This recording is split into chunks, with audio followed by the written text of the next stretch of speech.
Greetings, my fellow financial ninjas. Today, I am going to give an update on the real estate market in California. California has been experiencing one of the hottest market ever recorded in its history. It even beats the 2006-2007 real estate boom that we saw.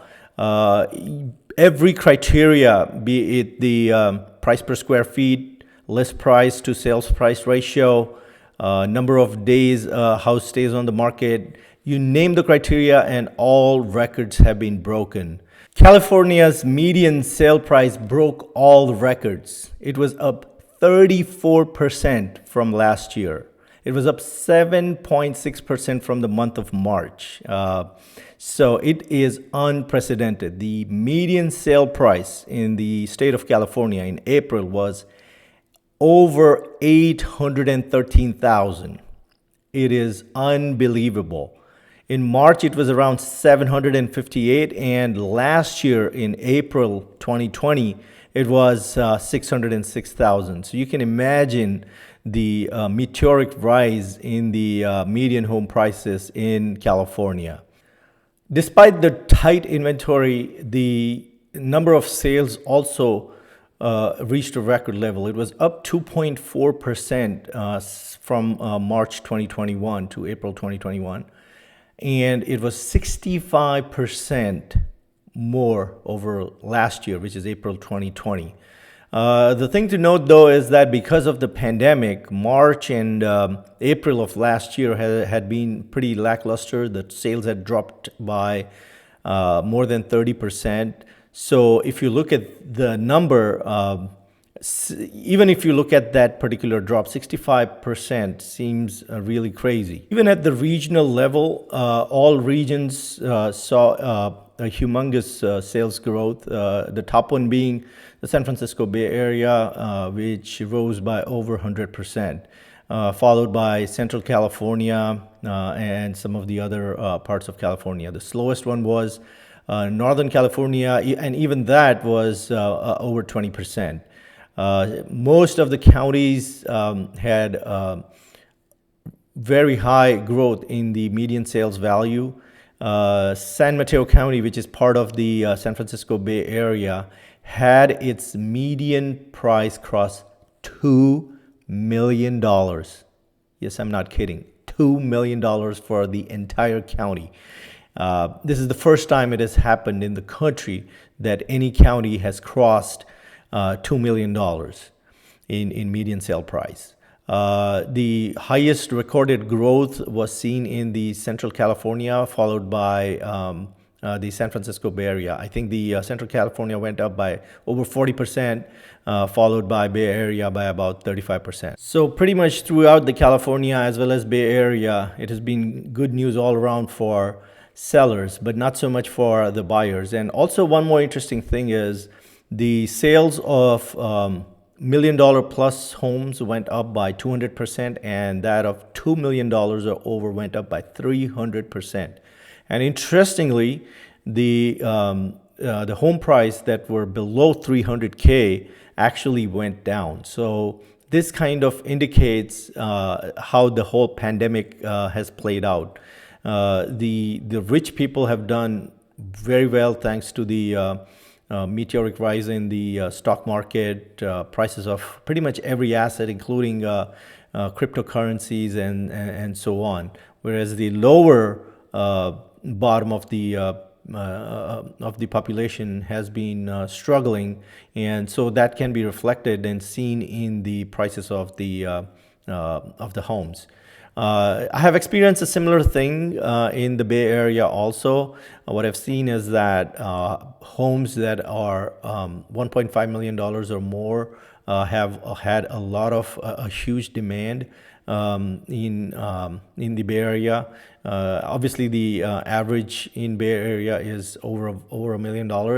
So the popularity of the homes that are 1.5 or more has never been seen before.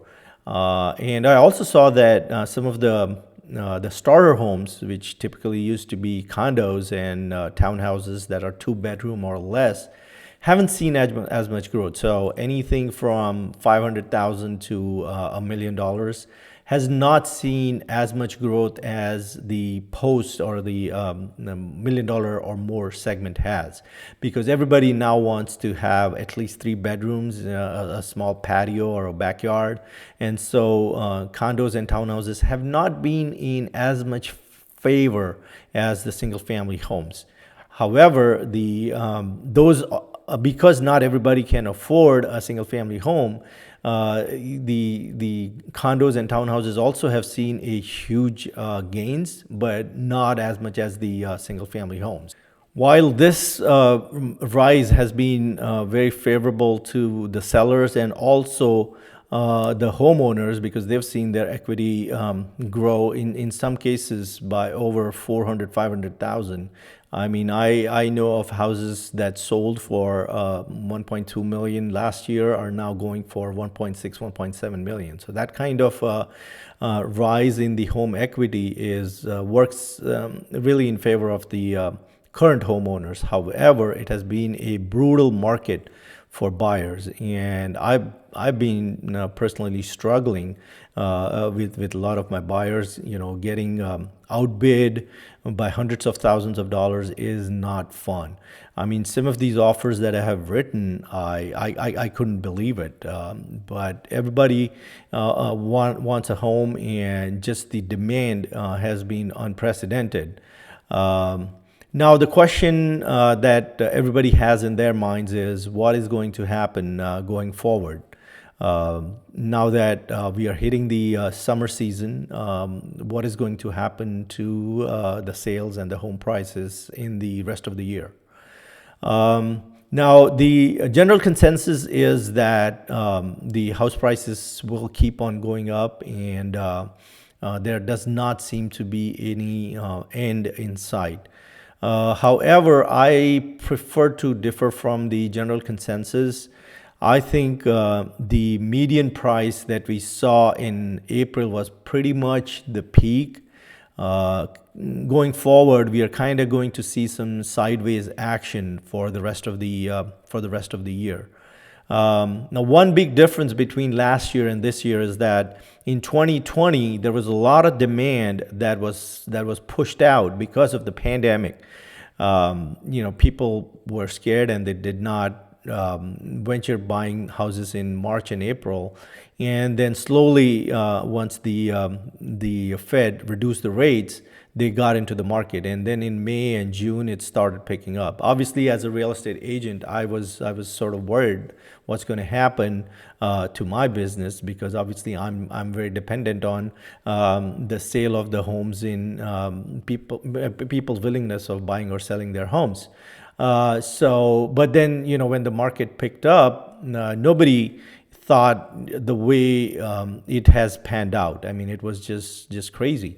Especially after September, October, it really took off. Now, in normal market, September, October, and pretty much till the end of the year is normally a pretty slow market. But because all the demand got pushed out, as well as the fact that there was the rate reduction, and so a lot of people got into the buying frenzy. The stock market went up and everything, so that pushed out that demand. And once we hit January, when spring started, all the buyers for the 2020 got into the market, and it also gave rise to this this fear of missing out a mentality, and everybody kind of piled into the housing market. The other trend that I also saw was that San Francisco, the city of San Francisco, actually went through a sort of a downturn, because one of the biggest incentives to live in the city of San Francisco is its nightlife, and that got pretty much cut off. And so there was a lot of movement from San Francisco to the suburbs, which is where I live. And the suburbs are not meant to handle that kind of volume that comes from a large city such as San Francisco. So all the suburbs in the Bay Area, as well as far as Sacramento, saw this particular deluge of buyers from the San Francisco city. Now, moving forward, what I think this year is going to be more of a regular year in the sense that we saw the demand pick up in the spring and the summer season. And I'm also seeing some buyer fatigue. People are just tired of putting offers and getting bid out and simply just can't afford it. I am beginning to see that in the market. I'm also seeing homes getting less offers. I mean, some of the homes that got offers 20, 25, 30 offers in the month of February and March are now seeing 6, 7 offers, which is more regular in the Bay Area. So, and now I'm also seeing homes staying on the market for longer. Now, by any means, this is not still not the normal market. We're still seeing homes being sold in less than a couple of weeks. But usually what happens is you list a house on Thursday and you go pending on Tuesday. That has been the trend for the past year or so. That has changed, and now homes tend to stay on the market longer. And also the overall listing price of different properties have also gone up significantly based on the comps. I'm definitely seeing or definitely seeing beginnings of some kind of a sanity in the market. The other aspect of this is that since the economy is opening up, and especially California is opening up, what I'm also seeing is that there will be an end to the rental moratorium and also the moratorium on the foreclosures. I think once that happens, it will be a combined effect of somewhat of a slowdown, and all these moratoriums ending will put some more inventory on the market, and this will definitely help the buyers. So, in my opinion, April 2021 was, I would say, the peak. I think it's kind of going to go sideways for a while and even drop by the time we have October, November. And if indeed all the moratoriums end, there will definitely be some inventory on the market. So I think it's a good news for buyers. It has, like I said, it has been a brutal year for the buyers, and I think things are beginning to look up. So that was my update for today on what is going to happen going forward in the real estate market. If you like this video, give it a thumbs up, subscribe to my channel, and I will see you in the next video. Bye.